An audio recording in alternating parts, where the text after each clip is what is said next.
Ruševni ostaci srednjovjekovne utvrde Stari Lobor ili Pusti Lobor nalaze se na jugozapadnim obroncima Ivanščice, 3 km sjeverno od naselja Lobor.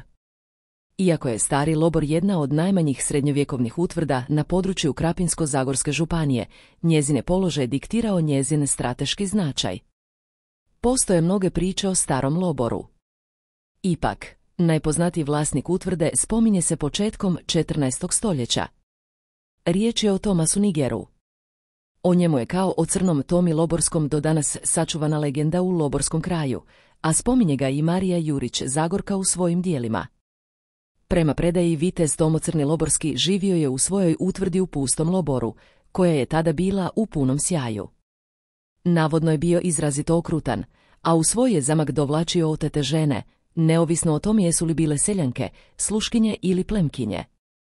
Više o crnom Tomi Loborskom pročitajte na priloženoj poveznici uz video na portalu Blaga i Misterije.